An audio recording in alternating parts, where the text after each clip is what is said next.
Believing in something you can't see is one way I would define faith. It can also feel like a type of knowing. Knowing with a capital K, a capital N, knowing that everything will work out for the best.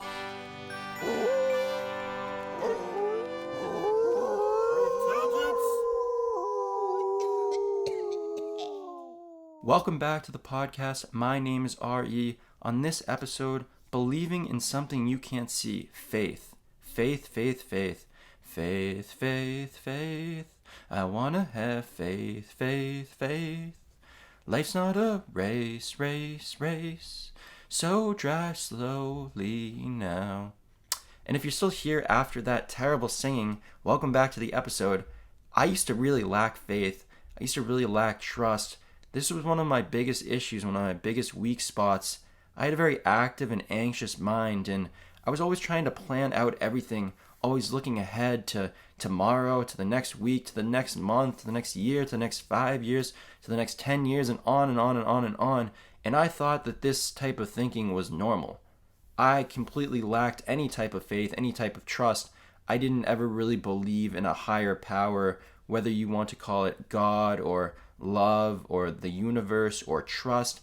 I didn't really believe in any of that stuff. I was very analytical and quote-unquote rational and quote-unquote intellectual. And looking back on it now, that was me a couple years ago. I just know how silly that is to me now, that I know that having a simple faith is a lot more powerful than all of this analytical insight. And your ego is going to try to trick you and say that, no, we need the analytical. It's far more important than just a simple faith. And that's just not true. That's something that the ego is going to try to convince you of. But that's not something that will actually help you. Again, to balance the faith and the intellectualness could help, but I had to learn to believe in something that I can't see, which is faith. And an example of this in my life is when I published my first poetry book. I had never done something like that before. I had no idea how, but I had to have faith in myself that I could do it. Even though I had never done it before, I had this passion, I had this burning desire that was something that I wanted to do. But that isn't enough. I had to have that faith, that belief in myself, that belief that my subconscious could actually create a great poetry book. A nice rhyme there. Create a great poetry book. I had to have faith that I could accomplish this and then find the means of production to actually get this published and into my hands. And years later, that happened. And my inner fire kept me going, but also the knowing of faith, the knowing that no matter what's going to happen, I am going to get this done. And this could apply to any single aspect in your life, whether it's you want to get a new job, you want to start a business. Having faith is extremely important. And this could also go out to spiritual beliefs or religious beliefs, but I'm talking just in the fact of trying to accomplish something, trying to manifest your dreams. And again, obviously having faith isn't enough to manifest your dreams. You have to mix it with the action. But when you infuse faith, when you infuse self-belief into your actions, something magical starts to happen where you start to gain more confidence. You start to flow more effortlessly. You're in this flow state and everything just starts happening.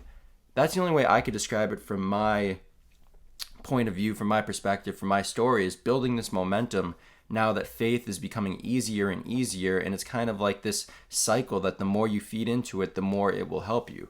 And having faith in a higher power, no matter what name you give it, is something that I've learned over the past couple of years that has really helped me. I'm not going to try to tell anybody to believe in anything if you're not religious.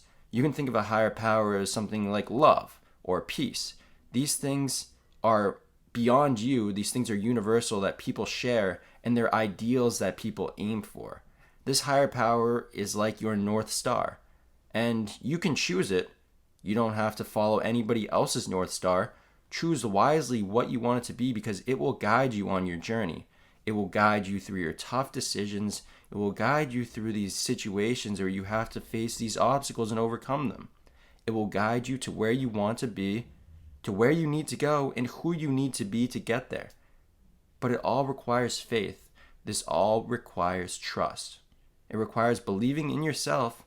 It also requires believing in the universe. Trusting in yourself, trusting in the universe. Everyone believes in something. Beliefs are extremely powerful. But are your beliefs negative? Are your beliefs limiting? Or do your beliefs empower you? Do your beliefs give you hope? Do your beliefs give you optimism? What do you believe in? Tell me. What do you believe in? What do you have faith in? And if you tell me, well, I have faith in nothing, well, exactly, you do. You have faith. It's in nothing. Everybody has faith in something. Everybody believes in something. Believing in something you can't see, faith, it is extremely powerful. And just choose what you want to believe in. Choose your higher ideal. Hopefully it's love. Hopefully it's peace. That's me. That's the Wolftelligence way. But everybody is free to dream his or her own dream. Everybody is free to believe in something that they can't see, but everybody is free to believe whatever they want. And that is the power of faith.